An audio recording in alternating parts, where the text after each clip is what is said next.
Air mata yang hilang. Di tengah malam yang kelam dan hening itu, entah kenapa mataku terjaga dengan sendirinya. Pandangan mataku tertuju ke arah langit-langit atap kamarku. Keheningan di malam itu mengingatkan aku kepada Sang Pencipta. Tiba-tiba terdengar di telingaku suara yang begitu aneh, seperti suara seseorang yang sedang menangis, tapi aku tidak terlalu mementingkannya. Tetap ku nikmati keheningan di malam itu. Terasa tetesan air yang keluar dari sudut mataku di saat aku teringat akan dosa-dosaku. Suara yang begitu aneh makin terdengar jelas di telingaku, membuat hati bertanya-tanya, siapakah yang menangis di tengah malam begini? Karena rasa penasaran terus menyelimuti hatiku, akhirnya aku memutuskan untuk mencari sumber suara itu. Ketika kaki melangkah keluar dari kamar, terlihat di mataku seorang wanita yang sedang berdoa demi kebaikan untuk anaknya. Derayan air yang terus keluar dari matanya berharap agar permohonannya dapat dikabulkan. Saat aku mendengar untaian-untaian doa yang dipanjatkan olehnya, dengan sendirinya air mata ini terjatuh. Rasanya ingin aku berlari dan memeluknya. Dia adalah seorang ibu yang sangat menyayangi anaknya. Di setiap salatnya tak lupa doa yang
Saat mata melihat cucuran-cucuran darah yang masih segar mengalir dari hidung ibu, jilbab yang semulanya berwarna putih kini telah berubah menjadi merah karena banyaknya darah yang keluar dari kepala ibu. Benar-benar menyakitkan hati, orang-orang yang melihat kejadian itu hanya bisa menutup mulut karena rasa ngeri. Benar-benar tidak punya hati, karena rasa tak kuatku terhadap darah dan rasa tak percaya kejadian itu menimpa ibuku. Tubuhku terasa begitu sangat lemas dan tak berdaya, jantungku rasanya berhenti berdegup. Tiba-tiba aku terjatuh pingsan di kerumunan orang-orang itu. Selanjutnya aku tak tahu entah apa yang terjadi pada ibuku. Saat aku tersadar dengan samar-samar aku melihat seorang wanita yang sangat mirip dengan ibuku. Tapi hati ini mengatakan dengan sangat yakin bahwa dia bukanlah ibuku. Tiba-tiba wanita itu menangis sesenggukan. Ya, aku mengenalnya. Dia adalah Tante Yola, adik ibuku. Spontan aku bangkit dari tidurku, jantung ini lemas saat melihat Tante Yola menangis. Ibuku di mana, Tan? Tanyaku bergetar. Tante Yola tidak menjawab pertanyaanku dan tetap menangis. Aku benar-benar bingung dengan sikap Tante Yola. Aku berlari keluar dari kamar. Saat mata ini melihat sekujur tubuh yang sudah tidak bernyawa terbaring di tengah-tengah keramaian orang di rumah itu, seperti sebuah benda yang sangat tajam mengiris hati ini sehingga menimbulkan luka yang begitu dalam. Batin ini menjerit dalam ketidakrelaan. Rasanya nafas ini ingin berhenti seketika. Rasanya kaki ini tak dapat berdiri lagi, tapi aku memaksakan untuk menghampiri jasad ibu. Dengan sendirinya air mata ini terjatuh sangat deras. Dengan tangan yang gemetar aku membuka kain yang menutupi jasad ibuku. Wajahnya yang terlihat tampak sangat pucat. Matanya selama ini memancarkan sinar di saat memandangiku dan selalu mengeluarkan air mata di saat memohon kebaikan untukku, kini telah tertutup untuk selama-lamanya dan tak akan pernah dapat terbuka lagi. Bibir yang selalu tersenyum tulus untukku dan selalu mengecup dengan lembut keningku kini telah terkatup dan tak akan pernah dapat terbuka lagi. Dan tangan yang selalu mengelus rambutku dengan penuh kasih sayang kini tidak akan pernah dapat bergerak lagi.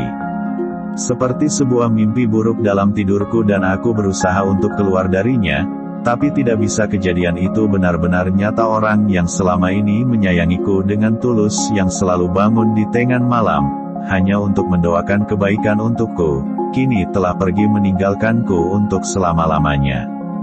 Dalam setiap hariku hanya bisa menangis dalam kerinduan, dalam kesendirian, dalam kesepian. Rumah yang selama ini seperti surga bagiku tapi kini telah menjadi neraka bagiku. Bahkan aku pernah merasakan stres karena kepergiannya.